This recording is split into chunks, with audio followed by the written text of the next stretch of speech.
Tony Johnson. This is C.J. Walker. This is Isaiah Adams. My name is Brandon Mahan. You watching the Sons of UCF Live. You're watching the Sons of UCF Live. And you're watching Sons of UCF Live. You're watching Sons of UCF Live. You're watching the Sons of UCF Live.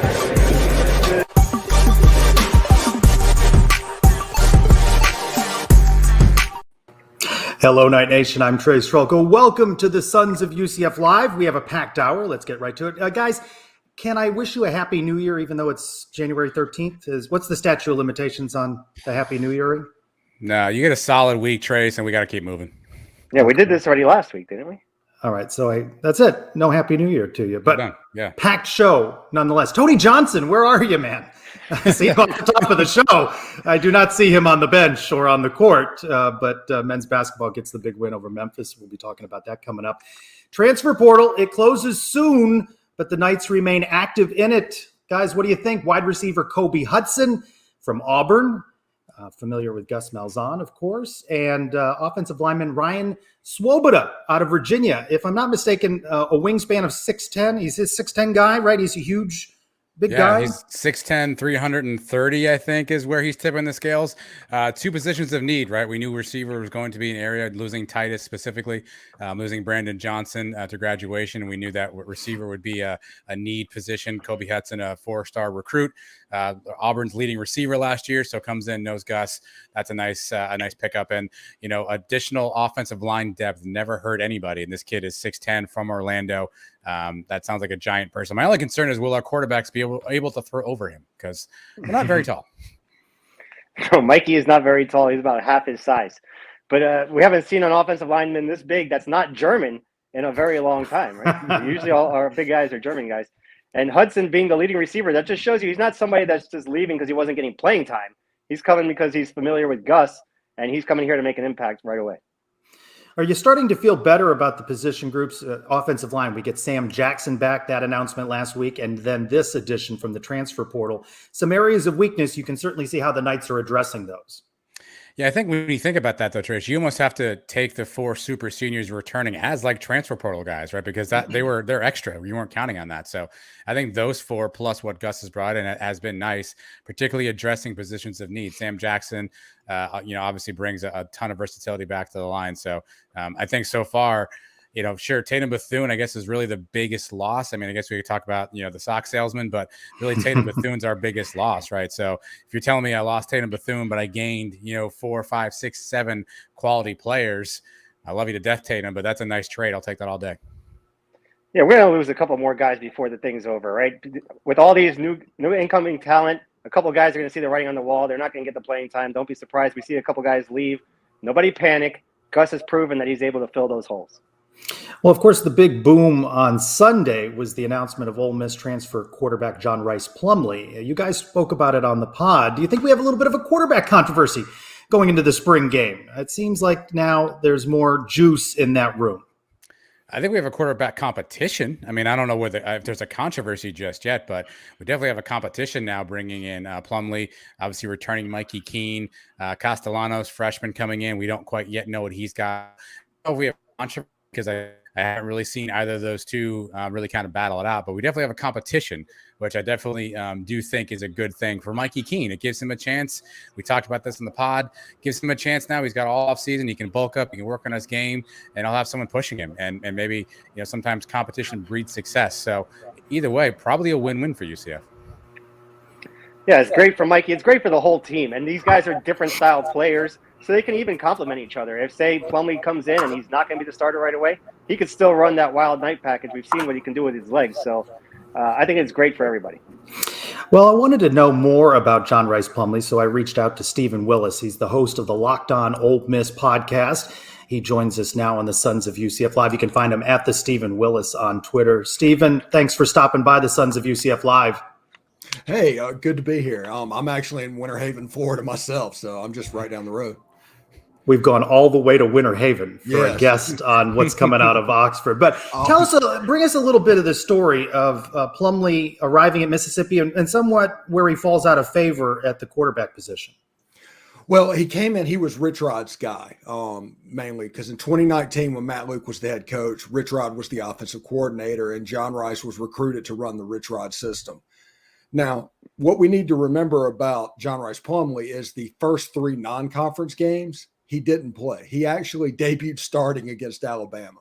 There was nothing hard. So when you hear stories that like, hey, John Rice Plumlee can't pass, well, they leave out the part where he had no warm-up. Let's get him right into the fire as a true freshman against Alabama on the road in the SEC West. I mean, that's what kind of happened. Then when Lane came in, Matt Corral was he's got superior arm talent. He's probably going to be the first quarterback taken. That's the reason he won the job. And the backup is Luke Altmaier this year, and that's the reason John Rice Plumlee was moved out into the slot position. Well, you said the thing everybody in UCF wants to know. Can John Rice Plumlee throw? We've seen a ton of highlights. He seems to be running for 1,000,000 yards a carry, but we haven't quite seen him rifle that right arm back. So can he throw the football? He can. He can. He wasn't asked to do very much whenever he was the quarterback because Rich Rod honestly didn't throw the ball very much. But if you watch the highlights in 2020 against Vanderbilt, you can see him throw a nice little seed 20 yards down the field on a post route to a receiver for a touchdown. He can do it. He just needs to be developed. Now, he's never going to be the guy that progresses through 4 reads and picks out a guy and throws the ball. You're going to need to split the field, give him a one read, either throw it to him or run. And the benefit for you guys, I thought that Gus Malzahn was most effective at Auburn whenever he had quarterbacks like that, like a Nick Marshall. That team was extremely dangerous, and that was a John Rice Plumlee type of quarterback playing at Auburn then, and they almost won the national championship with him. We've had a transfer come in from Notre Dame a few years ago, Brendan Wimbush. He was supposed to be the starter right away. I think a lot of people are anticipating Plumlee to come in and be the starter, but he got moved to receiver. You never know if he's going to be the starter here all year. How was he as a receiver in case we have to move him there ourselves? A work in progress. He didn't actually play a whole bunch at receiver. He returned some kicks. But it was a work in progress of him learning the position. Now, he would have played probably a lot more next year if he would have come back to Ole Miss. But at UCF, I think he genuinely wants to play quarterback. And the problem that you guys are going to run into and the problem that he is going to run into, he also wants to play baseball. And I just don't know at this level if you can play quarterback and baseball because you need those reps in the spring. Well, you brought up baseball there. What kind of baseball player is he? He's an extremely fast guy, obviously. He's a great defensive player. He hit in the low to mid 200s. But he got better. Like, he improved his swing.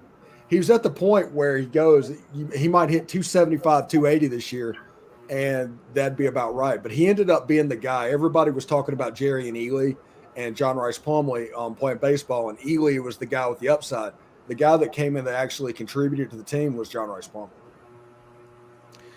I've never seen someone have one of those goodbye graphics that was like 5 pages, and John Rice pulled that off in his announcement. But he seemed like he was really beloved by his teammates. It seemed like the Ole Miss fans really kind of loved him and embraced him. What kind of teammate is he? What kind of fan favorite was John Rice at his time at Ole Miss? He's absolutely a great teammate. No matter what he does, if he's sitting on the bench, if he's playing, he's going to be a great teammate and he's going to be beloved. And the same goes for the fan base. The one thing that you need to know, I don't know what y'all do with the coaches show, but we do a show called The Season. If anybody is curious about John Rice Plumlee's personality, go to YouTube and look at The Season for 2021. He's on there nearly every week. He's a ham for the camera. He genuinely likes the attention. But yeah, if you want an idea of his personality, that's a good place to look. You describe him as a leader on that team. When he came in, he's a quarterback. He needs to come in here and take the reins. Is that his personality? Is he more of a lead by example kind of guy? He's a vocal guy. He's a vocal guy. He'll go out and do stuff, and you're just like, okay. Like whenever he wasn't playing baseball, they do something in the 5th or 6th inning, a song that has a dance routine that everybody gets into. and all of a sudden John Rice Plumlee is down by the first baseline doing the dance routine by himself. He definitely wants the eyes on him, and he's not going to shy away from being a vocal leader at all. You just need the actual performance to back up the words. I think that's the only issue he would have at UCF, because he hadn't done it down there. They don't know him. Well, what we've seen of him is he's not afraid to lower his shoulder and gain some yards with his legs. Talk more about him as a runner and what you might expect Knights fans will see from him in 2022. The 2019 LSU game, and that LSU team is probably the best team that has come through college football in the last 50 years. And he ran for 220 yards, 3 touchdowns, and completely lit them up. Ole Miss had no business being in that game. And at one point in the fourth quarter, Ole Miss was down by 8 or 9 or something like that. And you actually just saw him get faster. These 5-star players for LSU are trying to catch this smallish guy, and he's just running away from them. And it beat all I'd ever seen. He's a guy at this point, he is trained to read once, run. That's how he's been trained to this point. If he can develop read once, read twice, then run, you might have something. Stephen, a little off topic, another UCF Ole Miss connection. Former UCF great Kevin Smith was on the staff for Lane Kiffin as a running backs coach. Announced this week he's going to be leaving to go to Miami. How big a loss is that for Ole Miss? I mean, Kevin seemed like a really solid running back coach, good recruiter.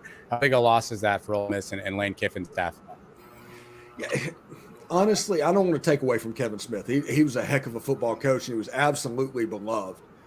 But it's gotten to the point in college football where an assistant coach is almost plug and play, because it's not a situation where you spend 4 years building a program and those relationships, because everybody knows with the 1-year transfer rule, whoever is the star recruit of that guy is going to go. Today, Henry Parrish popped into the portal. He's probably going to go to Miami.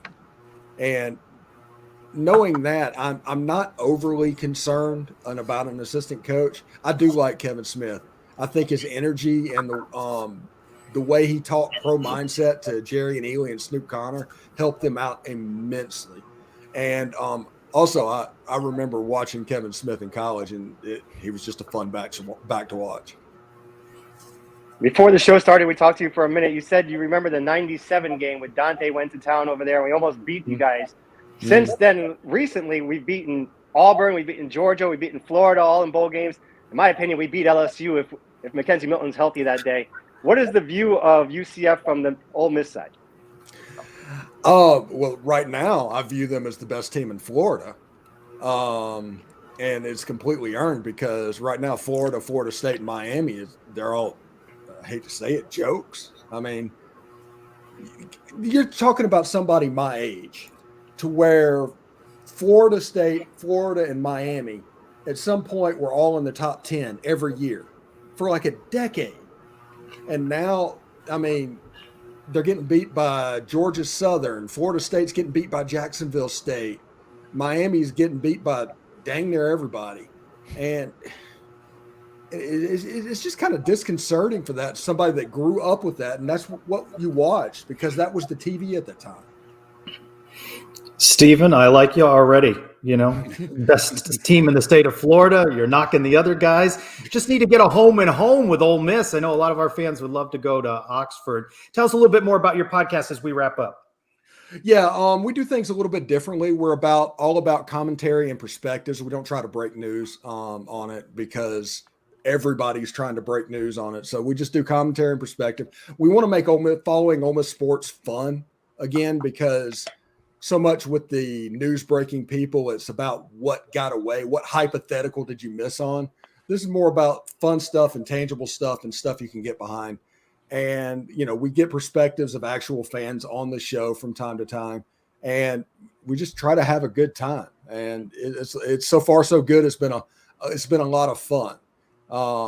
But you know, if you want to follow me and catch me at the Stephen Willis, if you want to see the show, it's the Locked On Ole Miss podcast on YouTube. Well, we're glad you stopped by the Sons of UCF Live tonight. Thanks so much. Oh, no problem. Thank you, guys. Thanks, Stephen. All right, guys. Do you feel better about John Rice Plumlee coming in at quarterback in that battle with Mikey Keene and others in the 2022 season? Yeah, I never felt bad, I guess. I mean, it's interesting the way Steven kind of described his, his offensive style, one read, two reads and run, that certainly fits in with what we've seen Gus kind of do. We had Nick Patty last week and he kind of referenced like Gus doesn't have the most overly complicated playbook. We're not asking him to make a ton of reads and make a ton of reaction throws. It's really kind of check down a receiver and tuck it. So, hearing Steven talk about that being a strength, seeing the videos that we've seen of him running for millions of yards, certainly optimistic, but we got to see how it plays out. We got to see how Mikey responds, but I think the competition element is definitely interesting. So I was never really down on it, but I mean, it helps to understand specifically that his skill sets match probably what Gus wants to do offensively. I think there's going to be plenty of plays drawn up for him to run right away. But the thing we never saw too much out of Mikey this year was when the play wasn't there, he never really took off with it. Maybe one or two times we saw him really break a run, but this kid is going to be able to do that. I like that ability. The fact that he's not able to read defenses yet, that's a little concerning. But let's see if Gus can improve on that. Yeah, of course, Mikey is a freshman, though perhaps not asked to run the ball, right? So that is a consideration when it comes to Mikey. Maybe that's something that he develops going into spring camp. Plumlee brings you the running, right? We know what he can do. We've seen the video. The running back room stronger now with the return of Isaiah Bowser. I asked my question this week, how would you grade the running back? 60% said good. Nearly everybody else said excellent. I'd say good, certainly different when Isaiah Bowser was in there. And in his most recent media availability over the weekend, head coach Gus Malzahn talked about how good it was to have Isaiah Bowser back. It was really big. I think it was pretty easy to see when he was healthy. We were really a very, very strong offense. So he's a game changer. There's no doubt about that. Certainly fair to say game changer. It was a different style of running, the way he churned and got extra yardage when he was in the game. Yeah, I mean, look, we said it before. Gus said it in this press conference, obviously, right? It was a different offense when Isaiah Bowser was in the game. And we saw that, take place with Florida. Again, we made this joke 100 times, but, how many times have we seen UCF take a drive in the fourth quarter and absolutely just dominate the running game and run the clock out? It wasn't something that we've seen really in the previous 4 or 5 seasons. And I think Isaiah Bowser is a big part of that. No disrespect to Johnny Richardson or, maybe even Mark Anthony Richards, but I don't know if we get that same drive without Isaiah Bowser. So I think having him back is huge, but also having depth behind him, I think, is important to us because while I hope it doesn't happen, we understand he's been injury prone. So perhaps having that depth behind us certainly does help out if indeed something does happen, which obviously we hope it doesn't. Yeah, the only concern with the running back room is there's not enough footballs to go around to all the guys that are there. Like you said, there's so many of them. It's great to have depth in case there's injuries. But if they're healthy, Bowser's getting the ball 25, 30 times a game. That means only a few touches for the other guys. Yeah, Bowser, a man not of many words. Most of his media availabilities are fairly short. So in the spirit of that and in the spirit of raising expectations among Night Nation, I found a quick soundbite in which Isaiah Bowser just heightens expectations going into 2022. I think we have a shot at being really, really good. I think, championship level is where we're going to be at. We get a question later in the Suns mailbag that's right up UCF Mike's alley in the way too early predictions for 2022. He is saying, though, and we heard it from Sam Jackson in his media availability there, that they have high expectations going into 2022. And if you're Gus, knowing that you bring in Plumlee and you know what he can do with his legs, certainly he's starting to put together those pieces in which the offense is going to be strong in 22. Yeah, you would think it wouldn't be a talent issue, right? If for some reason things aren't clicking and we're not getting a chance offensively, you would think talent wouldn't be the opportunity or the issue here. Now, again, line play, these guys all got to gel together, bringing in some new guys and, perhaps that has to work itself out. But if the offense isn't clicking, I mean, I'd find it hard to say that we'd sit here and go, we just don't have the talent because it feels like we're either bringing those guys in or bringing those guys back. So talent hopefully isn't an issue. I love that they're already talking about championship. That is the standard here. We've won this conference 4 out of the 9 years it's existed. This is the longest drought we've ever gone on since we won our first championship in 2007. It's been 3 years now since we haven't won a conference. So these guys need to go into the season thinking that this is our conference to win. And it should be. We have a lot of the talent coming back. Cincinnati's taken a big hit from their talent. So all the things pointing in the right direction why we should win this conference next year. We saw what Johnny Richardson could do with his speed. We saw, sparks from Mark Anthony Richards and Trillian Coles. I think the interesting name out all season with injuries, R.J. Harvey, and what he could bring to the team when healthy and when able to return. Yeah, I mean, R.J. Harvey obviously was, he was the talk of fall camp, as Andrew points there on the screen, and he looked to be the guy. We were talking this time last year. I mean, I guess spring camp, we weren't talking about Bowser. We were talking about Tavius Thompson and R.J. Harvey and how quickly that turned, right? But let's not forget Jordan McDonald. I mean, he's a big kid coming in, true freshman. Gus obviously personally recruits this kid, wants him to come to UCF. We know the kind of talent he is. So I think there's going to be a ton of guys fighting for carries. And really the only challenge is going to be, at what point, which one of these guys hits the portal? Because there's just so many options, so many guys available that, you almost wonder how long it's going to take before somebody says, I got to go find options elsewhere. I love that we have some other bigger backs like Bowser now with McDonald and Harvey, where this year when Bowser got hurt, we had to go all to the small guys, right? Johnny Richardson, Mark Anthony Richards are much smaller, quicker backs, but we didn't have that power back like we did with Bowser. But now with the other guys, I think we'll be okay. Let's welcome in a running back from the past, Ronnie Weaver with the Knights 2007 to 2011. Welcome into the Sons of UCF Live, Ronnie. Hey, man. How y'all doing? Doing well. We were just talking about the running backs in 21 and what it looks like going into 2022. Can you have too many guys there? I mean, Mike just said, how does everybody get some touches? I honestly think you got to go with the hot hand, right? You got Mr. Richardson back there that's averaging like 7 yards a touch. Explosive out of the backfield, can catch the ball in open space. I think you have to find a way to utilize all your talents, right? But it's the hot hand. It's depending on what defenses you're facing. I think you got enough ball to go around to give everybody some burn in some of these games. Ronnie, obviously Isaiah Bowser, a bigger back, kind of the guy who carries the load, the guy who gets extra yards for us.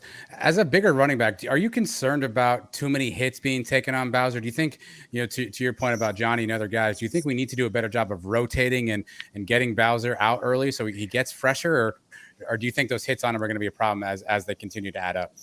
I mean, there's a point of diminishing returns eventually, right? Unfortunately, it's got to be something that you monitor. I think he was dinged up, 3-4 games or something like that this year. Those hits are going to eventually take a toll.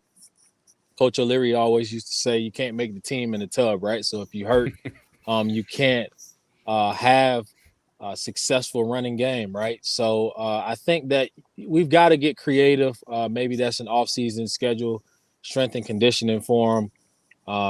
But, ultimately, he's got to get some reps. He's got to get in a groove. I think he's a momentum type guy.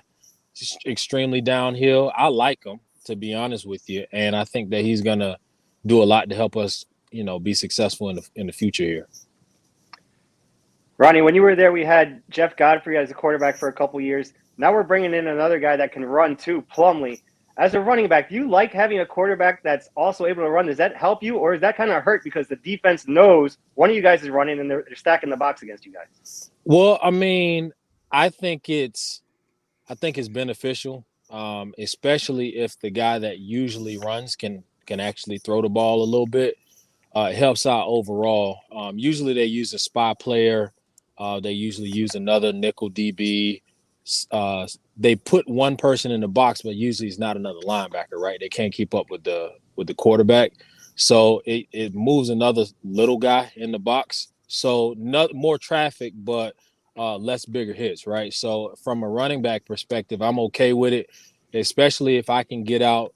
I think we did less. You just saw a different offense when Dylan Gabriel got hurt. Pace slowed down a little bit, less triple option, less, quickness, swift of foot from some of the running backs and the quarterbacks too. So I think a mobile QB does help in the grand scheme of things. When we talk about playing time for running backs, talk about the importance of being able to block effectively as a running back. So, mean, it was two things, right? Ball security is first and foremost important. Second piece is if you can't block a blitzing linebacker, you can't play. And I watched a couple of our running backs, and over the years, especially last year, I do like the fact that Bowser is a big body. He can get in there, block a whole lot. I haven't really seen a whole lot of blocking schemes with Richardson. They usually run him in like a scat formation to where it's hot pressure, quick plays, get him out in some space so he doesn't necessarily have to block. I think he's a little bit on the smaller side to be handling middle linebackers or twisting Sams or things of that nature. But same deal, everybody's got to share the load on that, right? And we can't be predictable when we're running certain sets and different plays. You know, defense can pick up on those type of schemes. So I think it's beneficial when you can block. It allows you to stay in there on third down, gives the OC some different types of looks that we can give the defenses in like a 3rd and 5 scenario, 3rd and 2. We can get really creative when the running back can not only pick up blocks, but get in the backfield and catch a pass out of the backfield, also run too for short yardage gains. Ronnie, going back to Bowser for a second, one of the things I've always said about his running style, it feels like he does a great job of falling forward for extra 1, 2, 3 yards every play. Even if he gets hit, he falls forward and he gets those hidden yards. Is that a skill? Is that something that's practice? Is that something that you just kind of have as a running back? And do you see the same thing when you see Bowser just kind of fall forward and make a 1-yard gain, a 3-yard gain? I mean, he's got to weigh 220 or something like that. So it's not a whole lot of people hitting him backwards. But I mean, it is a skill set, right? It looks to me that he has a great feel for the game. I was watching some games against Florida, against Boise State early in the season too. He has a good feel for down and distance when it comes to those short yardage runs. He'll make a quick move in the backfield, but also fall forward for that 1 to 2 yard gain.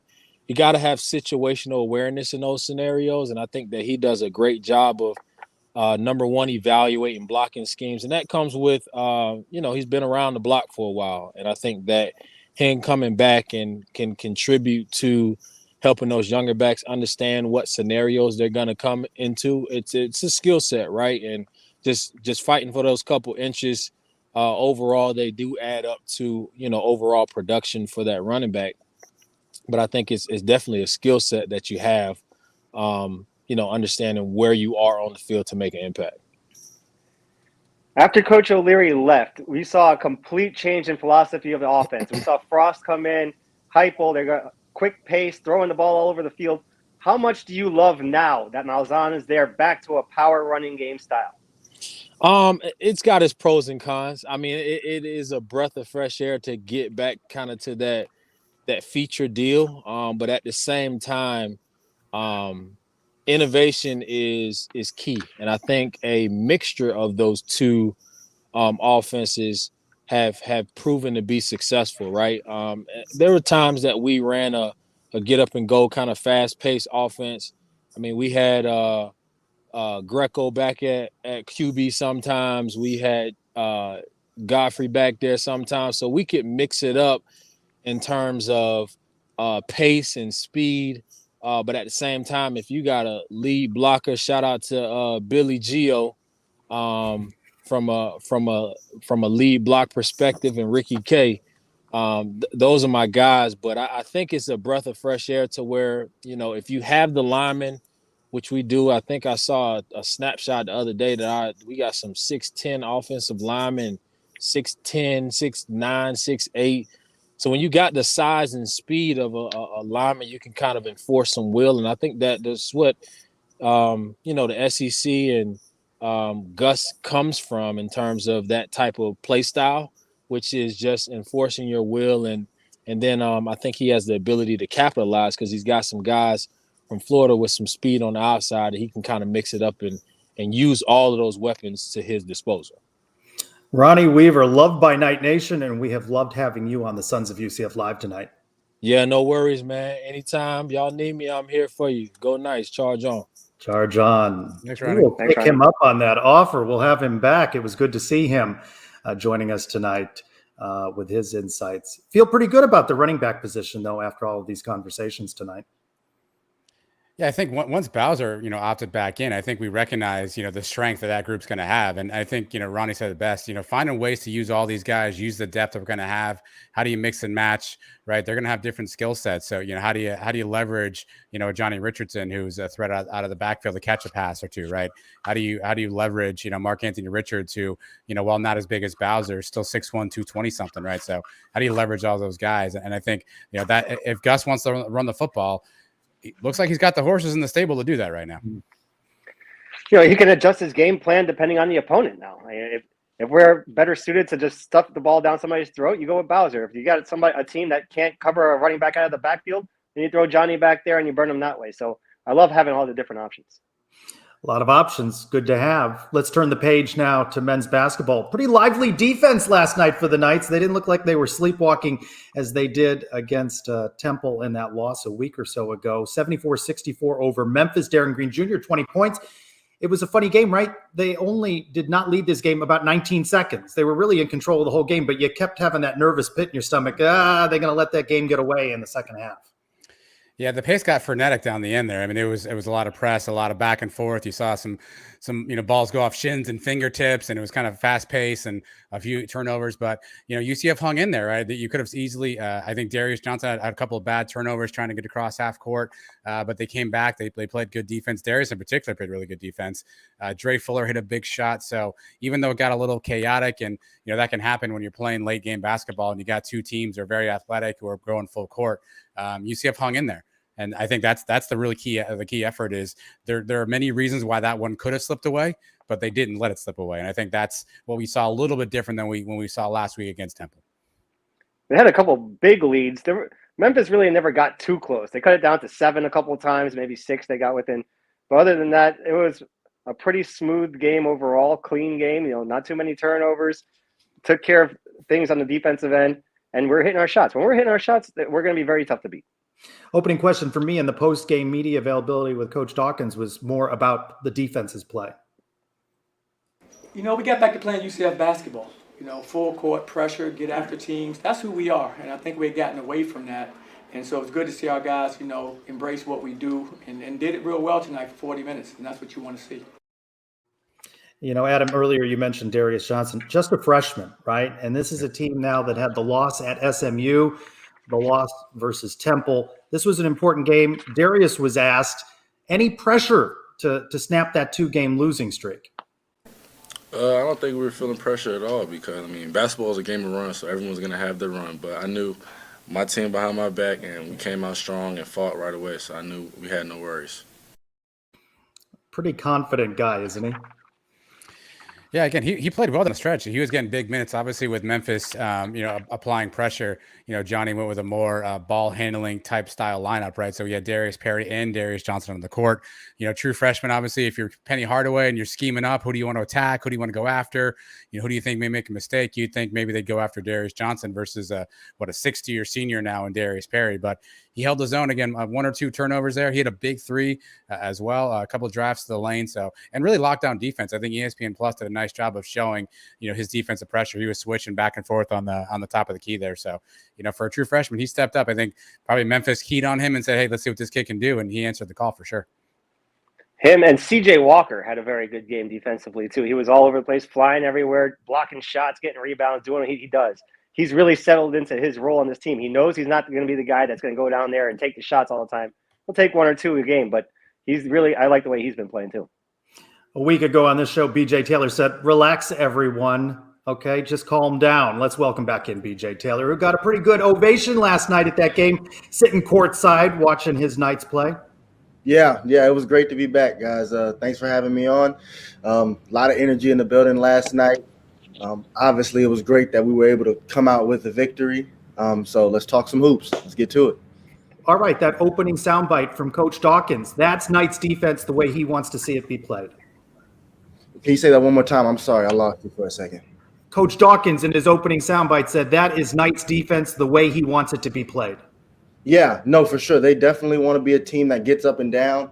I think you're kind of seeing that's kind of a dichotomy between, the team we had when I was there. We were more of a, kind of slow it down, feed the post. Let's grind it out. Let's play physical.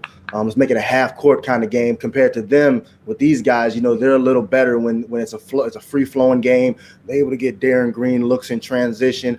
You see guys like CJ Walker's able to run out and kind of be a rim runner. So for them, with this 21-22 team, that's really important for them to be able to get out, run, and get those easy baskets, because without it, it makes the game more stagnant. It makes it a more physical half-court kind of a grind, and that isn't the kind of team we have. So for this year, I think, for them to continue to have success, they got to get out and continue to run in that open floor and get those easy looks.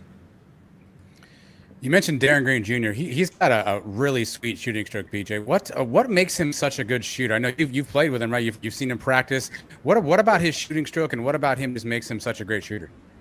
Well, I think it's a couple things, right? I think the first thing that Darren does is he usually always takes good shots, right? And for everybody, that's different. Some guys, it might be a shot that's just a wide open look, but for him, anytime he can get a good base under him, it's usually a good look. So that's the first thing. Number two, whenever you watch him shoot, he always gets the ball kind of in a good set pocket on the right side of his body, right? It kind of starts like on his shoulder and he goes straight up and holds his follow through to the end. And it sounds simple, but you don't see a lot of players do it.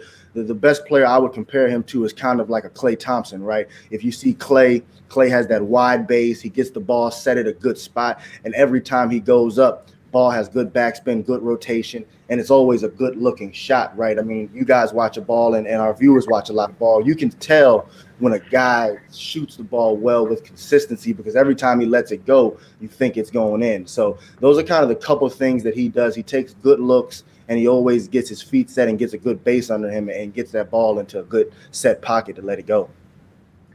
He had one of his best games against Michigan a couple of weeks ago, and then the very next game against Temple, he only scored his first points in the second half. It seemed like we weren't getting him involved enough in the first half. How important is it to get him going early? It's extremely important. I mean, if you look at last night, he had 20 points. The team went on to, shoot 11 of 28 from the field, and he's really one of the catalysts of this team when it comes to scoring, right? Every team has guys that the team sort of rallies around when they start to get it going, and he's one of those guys for this team. His teammates, the Darius Johnsons, the CJ Walkers, they look to a guy like Darren to lead them so that they can come in and fulfill their role as being, third and fourth scorers, right? But if he's not able to get his thing going, it makes it more difficult for guys like Mbake, CJ, DJ, those guys to kind of get it going. I mean, if you're looking at Brandon Mahan, even though he didn't have a good game last night, he's a little more capable of kind of creating his own shot and creating his own look. So he's not as dependent. But when Darren and B. Mahan are able to get it going, it takes a lot of pressure off the rest of the team so that, again, guys like CJ Walker and DJ are able to combine for 24 points last night off the bench. And that really, kind of lifted the team to success last night. If you ask me, the 24 points from those two guys off the bench was really the difference in the game. Darius Johnson, a career high 12 points. What do you like about his game? I like the physicality. First off, that's the first thing you see. I mean, he's physically prepared to play. He has a great body. He's not afraid of contact when he goes to the hoop. If you watch really good players play, if you're watching like a Villanova kind of team, they always play off 2 feet. And Darius does a great job of getting in the paint, playing with a good base under him and making good decisions, right? And you're seeing, again, as a young player that he is, because he's a true freshman, right? He just showed up in the summer, and this was his first time really getting experience in college ball. So you see the confidence growing. You see the feeling of I'm able to do this. I'm able to, wave off guys sometimes and say, I'm able to take this look. He had the one play last night where he had it at the top of the key and Mbake was coming to set him the ball screen, and you saw him just wave it off like, no, I got this, man. Let me take this and I can get to my shot and get a look. And he made it. And that's the kind of things you want to see him continue to grow and kind of continue to expand upon as the season goes on. Mike mentioned CJ Walker. He's a guy, 12 points, 7 boards last night, just brings a ton of energy. Kind of reminds me of Chad Brown from the teams that you played on, where the crowd feeds off him. He's running everywhere. He's making a ton of plays. How important is a guy like that who he's not going to score you 30 points a night? He's not going to, be a knockdown 3-point shooter, but he just does everything on the court. How important is an energy guy like that to a team? It's extremely important, right? Because if everybody on the team is trying to score, you usually have a bad team. Because everybody gets scored. There's only one ball, right? So when you have a guy like CJ who's out there, who's going to play with energy, who's going to block shots, who's going to get out there and box out, those type of things kind of do, what some people refer to as a glue guy or the dirty work guy. You need that, because without it, nobody's doing the dirty work, right? Nobody's doing it. It's not getting done. It's not fancy. It's kind of similar to, offensive line of football, right? They don't get a lot of love. They don't get a lot of praise. They're never going to score any touchdowns. But without them, nothing gets done. So if CJ doesn't rebound and then Mbake doesn't rebound, the guards can't get the ball and we can't start in transition. And I mean, obviously that's a great question, because it's very difficult to get guys to fulfill the roles that they need to play on their team, right? You hear a lot of coaches say star in your role, but it's not just a cliche. It's very important. If you look at successful teams, that's what they do. If you look at the Golden State Warriors, they know what Steph's going to do. They know what Clay brings to the table. They know Draymond is going to be their main dirty work guy: assists, rebounds, passing, defense. And then they have a bunch of other guys that kind of fall into place. So it's extremely important. I mean, it's hard to get guys to fall into those roles because everybody wants to score. Everybody wants to drop 20, but that's not how it goes. So it's extremely important. And CJ, the way he played last night was great, because none of it was forced. It was within the team's concept. It was all from energy. And that's the kind of thing that moving forward, this team is really, going to look for him to do. Saturday, we head over to Tampa for a rivalry game against the Cows. We talk about it in football all the time, how big this rivalry is. Do you guys get hyped up extra for this game? And do you remember what your record was against these guys? Yeah, and for some odd reason, every time we played USF, I was always more hyped to play there, right? I don't know why. Maybe because I just liked making their crowd shut up. But, it was always an awesome feeling to go into USF. And also, it was always a close game for some reason. Whenever we played them at home, the game, we beat them by 15, 20. We put them away early second half. I mean, I remember one game that was where Matt Williams made like 11 threes and had like 38 points at home. But the away games, it always came down to, a situation where maybe I had to make a big shot or some free throws, or we had to, make a defensive play. So it's a big deal playing in a rivalry on the road, just because they have pride. You got to throw the records out the window. Once again, that's a cliche you hear all the times in sports, but it's true. It's a cliche for a reason. I know they're 5-10, they're 0-3 in the conference, but the fact that they're 0-3 in the conference, if I'm in the locker room with our team, the things that I'm really trying to impress upon the guys is, listen, they're 0-3. They're very hungry to win. They haven't won in a while. It's like going without eating. If you miss a meal, you get more and more hungry. So they're hungry right now. They're dangerous. So we've really got to go in there from the beginning and really set a tone like we set last night. And make it a successful road trip, because then they go to ECU. You don't want to take anybody for granted. It's conference play. You know how physical it was, and you saw how it played out last night against Memphis. Bring us up to speed. How are things going with skills training? You staying busy? Yeah, no, everything's going great with the skills training, continuing to help the high school and middle school students and student athletes, really. So that's going great on that end. No complaints. And again, my email is on the screen. So if anybody wants to reach out, just hit me up. I'm willing to help. And Mike didn't bother you with any late night crank phone calls or anything like that? Well, here's the thing, guys. First off, I extended the offer for Mike to reach out to me, and he just didn't do it. It was like, I invited you, Mike, to reach out. I thought I was going to at least get a text like, hey, man, I appreciate last week where, you kind of, talked me down. You made me feel a little more comfortable, right, Mike? Because, see, what you didn't know was that I knew this day was going to come. I knew we were going to bounce back. We had a week in between games. I knew we'd have a good Memphis game. Like, I had faith in our guys. So I'm just a little bit, I don't know, maybe hurt that you didn't reach out, but it's okay. I know it's not personal. All right, I'm getting your number. Is it personal, Mike? It is definitely not. BJ, you're my guy, bro. Listen, you've given me the one win in the tournament. I've been following UCF basketball for 25 years. That's my one, okay? That's what I'm thirsty for. That's why I want more from this team. I want it again. I want that feeling again this year. Well, okay. Well, here's what I'll say.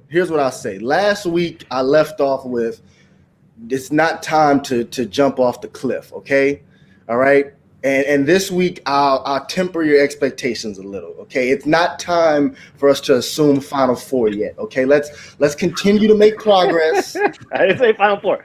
Oh wait, Let's take, just like I know the team is doing, we all need to take it one game at a time. All right, let's take it one game at a time. I don't want you to buy tickets to New Orleans yet. Okay, it's not time for that. I'll let you know when it's time for New Orleans tickets, but we're not there yet. Let's take it one game at a time. I can see Trey shaking his head. He's with me. Yeah, Look, when we go to New Orleans, me and you, we're going. I got your first beer, right? Okay, all right. Hey, gotta call me to do that though. Well, Mike might ignore you. I message you. I stay on the good side of BJ Taylor. BJ, thanks for joining us. We love your insights here on the Sons of UCF Live. Well, no, thank you guys for having me. And you guys have a good rest of your week. Talk to you later. All right. Thanks, BJ. Thanks. All right, Mike. Now you got your mission after they beat the Cows. He's going to regret that. That's a big, that was a bad big move by him. mistake. Which one of you guys have his number? Not me. I'll ask him if it's still okay to give it. Yeah, fact check that, Trace. Yeah, I'll double check with him. Now, we're pumped back again with men's basketball. JP Gilbert, our good buddy, all about the women's basketball team, says they're the best team on campus. They defeat Houston 62-59, 11-2 overall, 3-0 in the AAC. They've got War on I-4 coming up this weekend at home against the Cows. Points at stake now in that season-long competition as we move in, spring and those sports beginning. That's Sunday at 3. Then at SMU Wednesday.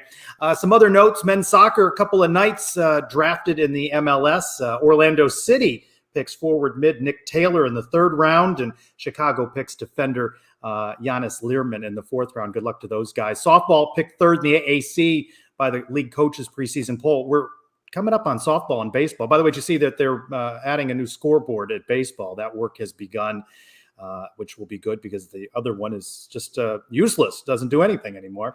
And good luck to UCF Cheerleading Spirit Squad. They go for a national championship this weekend here in Orlando out at Wide World of Sports. So good luck to them. Maybe another banner to hang in the arena for them. Let's open up that mailbag. So we've got Robert again. Is it another? I can't get rid of him, Trey. I mean, every day now a question's coming in. Adam, it's Robert for breakfast. Every day. But luckily, this is a good one, and I love you, Robert. So let's see let's see. You guys have not heard this, so this is a new content for you guys. Here you go. Hey, Night Nation. 2 letters, 2 words here, coming to you from the headquarters of the Dallas Cowboys in Frisco, Texas. My question for the Suns is this: a lot of teams caught us in a down year this year, between coaching changes, injuries, and a player that decided he wasn't going to play even when healthy. I wonder, given all the pieces that we have returning, who's going to really give us good competition in the American in 2022? Thanks. A+ on the backdrop. I like that. Robert, a little bit more movement. So who filmed theirs first, Trish? Your walk and talk was at Dolphin Stadium, or whatever they call Hard Rock. Yeah. Robert's out at the Cowboys training facility, so not the AT&T Stadium, the training facility in Frisco. Who filmed that first? Somebody here is copying. I need to know who. Well, I know when I was there Sunday at 4:25. So I don't know when he stopped by. When did he send you the video? Not till Monday, but I don't know when he recorded it. So we need to see. Was that some sampling going on there? We need to get to the bottom of this. A Suns investigation. Mike, get all over this one. I'm mad at Trace. He came down. He passed by my house. Didn't even tell me he was going to the Dolphin game. Yeah, that was a said hello. Last minute audible on that one. Sorry about that. But to his question, it's way early to be looking ahead to who in the American will be competition. But Cincinnati takes a hit for sure. Yeah, obviously they're losing Ritter. They're losing what's his name? The running back. His name escapes me. Ford. So they're losing some guys. Keep an eye on Luke Fickell. The NFL stuff may continue to churn, and that may create one or two more openings. So maybe he's on the move there. I think Houston obviously had a good season. Clayton Tune's been there since like 2012. He's somehow has more eligibility. I'm sure he's back next year. SMU, I know they took a step back, but they got they definitely have some talent that they're trying to bring in there. I think they're always a team to think about. Cows? Nah, no, never mind. Houston's interesting. They had the easiest schedule I've ever seen in college football this past season. How are they going to do next year? We don't even know if we play them in the regular season yet next year, right? That hasn't been released. Yeah, So, I don't know if Houston's back on the schedule or not. yeah. We've got some Plumlee questions in the mailbag. Our buddy JP Gilbert. With your life on the line, would you rather have Plumlee complete a 10-yard out pass or hit a single?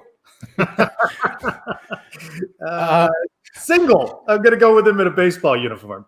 Yeah, I'm going to go single as well, because in the 10-yard out route, someone has to catch it, right? So he can throw that thing right in somebody's hands, and you get somebody who's got the drop C. So there's too many other factors to play there.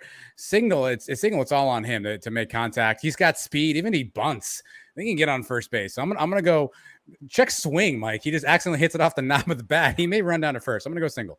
You guys have never been so wrong in your lives. The hardest thing to do in sports is hit a baseball.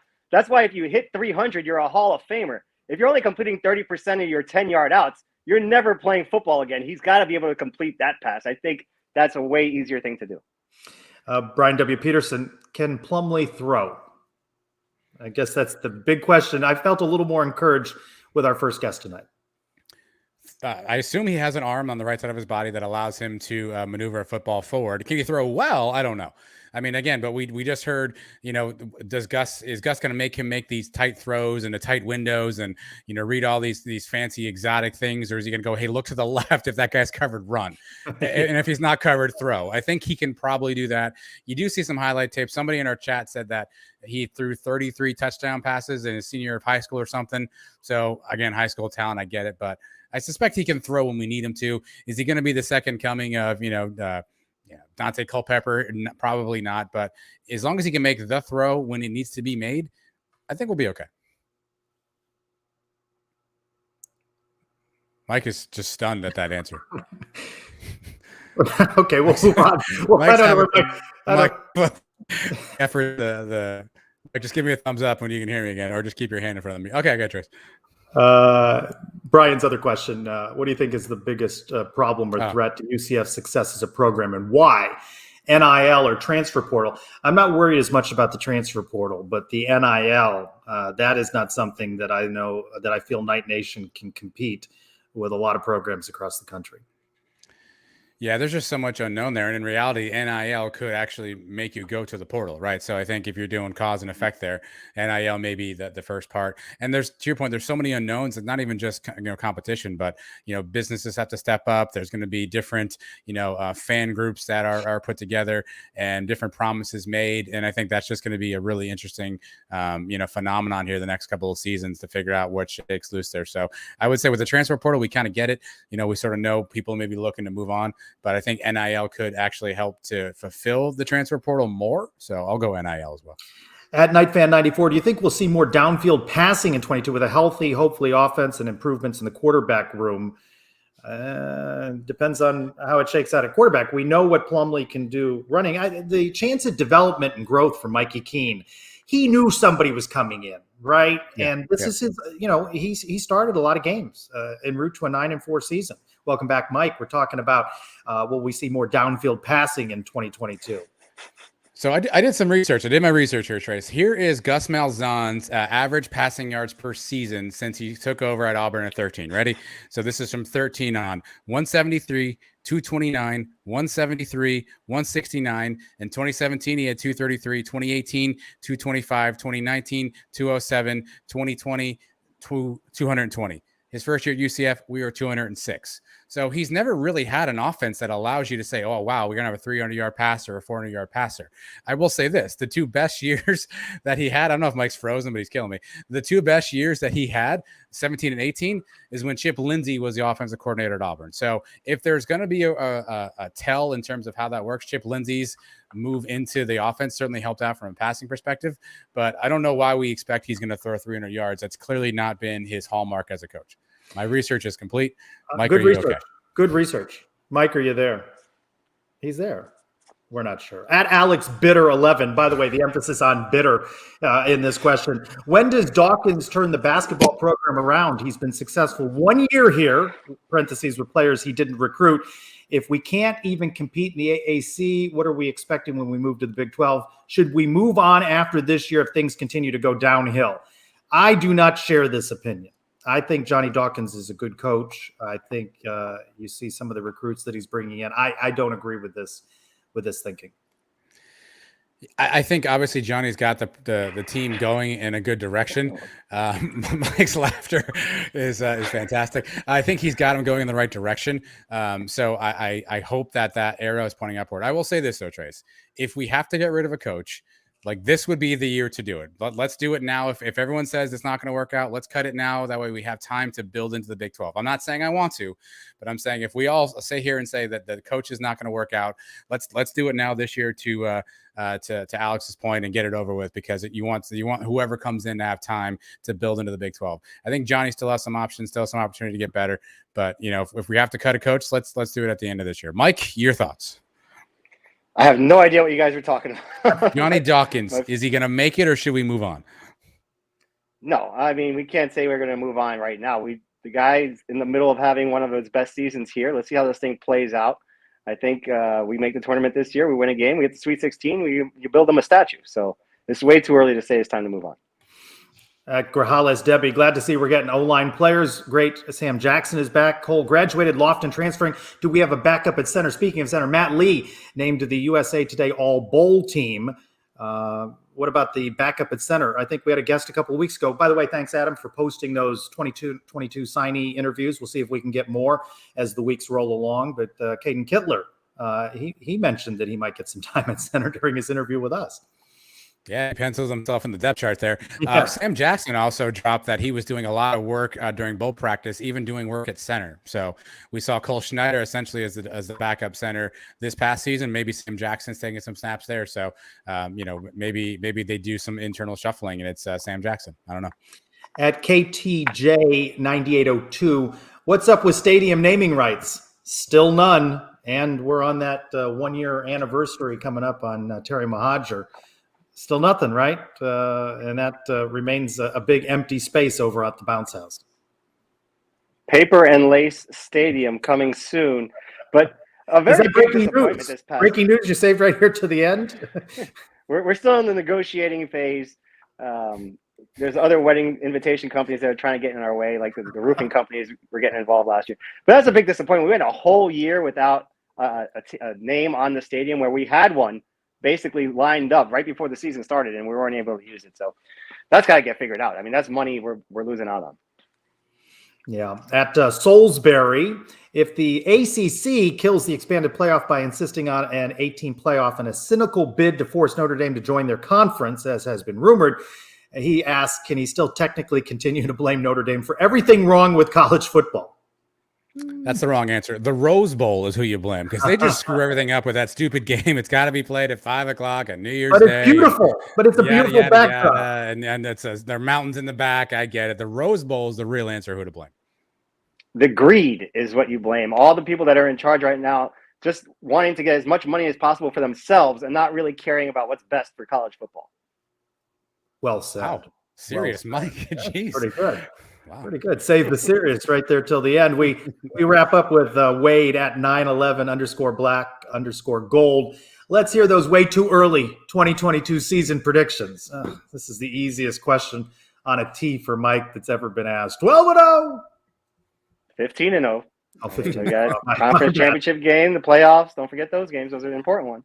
I don't know. I mean, look, you and JP Gilbert, I don't know who goes farther out of bounds with JP by a mile. I mean, you're going to look at the schedule. I don't know what the order is yet. I don't know when our bye weeks are. Do we have cold weather games, any of that stuff? But there is not another team in this conference that I'm really scared of, right? Cincinnati is not going to be as good, and we're going to be better. And then you got the out-of-conference games.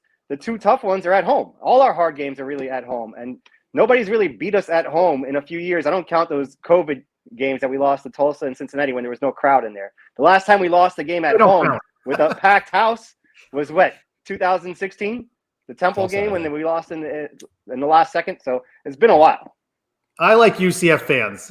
We accept the national championship, and then their games We're just not going to count those. Let's do. If no one saw it, that it didn't happen, Trace. Yeah, I mean, I agree with Mike's point on paper, right? And I think a lot of what UCF season will be is probably less about our opponents and more about UCF, right? And because none of us said we're going to lose to Navy, yet we figured out a way to make that happen, right? I think we knew Cincinnati was going to be a tough game. SMU, I think we were kind of on the fence with. Louisville, I think we weren't really sure what to have there, and a lot of those losses, I think, really have to do with UCF. So Mike's right in terms of looking at the schedule. Nobody really scares you, but what scares you is will the right UCF team show up week after week? Will everybody and their grandmother get injured like they did this year? I think those are the things you can't know. On paper, the talent that Gus is bringing in, the talent we return, the talent we have, you would think that we'd have the ability to be in every one of these games. 7 home games, the game in Tampa, the game in Boca Raton, 9 in-state games, just 3 out-of-state. It does set up for a favorable situation, but you want to see how that schedule when it comes out. Is it some sort of short week situation, something that Gus complained about in this season? We had Ronnie Weaver on earlier. You had a flashback to the past with Marquette Smith, and I listened to it, and it held up. He was enjoyable to listen to. A lot of good stories from Marquette Smith. Yeah, this is inspired by all you good folks out there in the dungeon. There was a thread recently about, names you haven't heard from in a while. And Mike did a really good job going through that. And all the names mentioned, we've had a lot on the show. However, just due to misfortune, we had, about 96 episodes. They're lost. They're wiped off the internet. Wiped away off the internet. But we still have all those interviews. So, we want to bring some of those back and sprinkle those in. And for those who don't know about Marquette Smith, I mean, we know the transfer portal now is a big thing, right?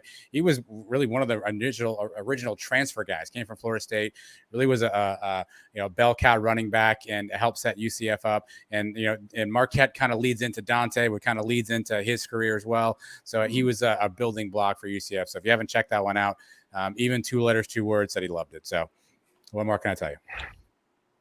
A hometown hero is a guy that came back to Orlando, where he's from, to help the hometown team. That's what we're trying to get now. That's how we're trying to build this team. That's how this team was built in the early days too, with guys like Marquette. So I enjoyed the interview too. I haven't heard it since we did it, and it's been over a year, right? More than that. So I listened to it again today too, and it was really good. Phil Talk Sports will end with him and the comment saying Parker Boudreaux and Cal Bloom, former UCF football players, part of WWE wrestling now, out at the game last night. It was a who's who out there. Nick Anderson, former Magic player, no doubt there to see Penny Hardaway coaching Memphis, and of course BJ Taylor, who's good enough to join us every week. Hey, JP Gilbert, just a smidge over 1 hour, not 2 hours of denouncing a transfer portal on this show. Not at all, guys. It's been fun. Mike, you're not going to be with us next week. Is that the case? I will not. And I will be in Orlando though. So if you see me walking around Epcot, don't say hello. Just smile and keep a photo. I'm gonna be too drunk. I was going to say that's not walking around Epcot. That's drinking around Epcot. that's sampling the suds from different nations, right? Yeah, that's exactly what's on the itinerary. So. Well, Adam and I will do our very best. Well, Trish, really quickly, by the way, did we get those Hula Bowl tickets giveaways? Is that all been handled? Yeah, I handled all of that. Had 10 pair of tickets, got all of those out. I want to thank everybody that contacted me. Hula Bowl, going to see Mackenzie Milton out there, Cole Schneider, Mackenzie Milton showing off the Florida State and UCF helmet. A nice touch from him. I don't know how much playing time he's going to get and all that, but it is an opportunity to see him one last time in the Bounce House Saturday at noon. Yeah, Mike and I wondered initially when this came out what he would do with the helmet. Obviously, it's the Florida State helmet with the UCF sticker on, which makes sense. That's the helmet he was fitted for this year. That's the helmet he's been playing with. So it certainly makes sense. But, he's got the UCF towel on. He's wearing the all black pants, the all black socks. Kind of reminds you of the old, days of him playing in the Bounce House. So I know I'll be there. I can't wait for him to get on the field. I think it'll be a cool moment. And just you just got to love how much he continues to rep UCF, and he's been a great ambassador for the school. So it's awesome to see, and really great to see him one more time in the Bounce House. So if you see Adam stumbling around the Bounce House, say hi. I don't know the seltzer situation yet, so I can't confirm stumbleization until I get a sense of the seltzer selection there. I've not seen you stumbly, but I can picture Mike like that, but I can't picture you like that. Thank you. Compliment, I guess. Or I don't know if that's a knock at Mike. I don't really know. It seemed to be twofold. It worked both ways. So, all right, guys, it's been fun. Appreciate you watching from wherever you are tonight. For Adam and Mike, I'm Trace Trelko. This is the Sons of UCF Live. Go Knights, everyone.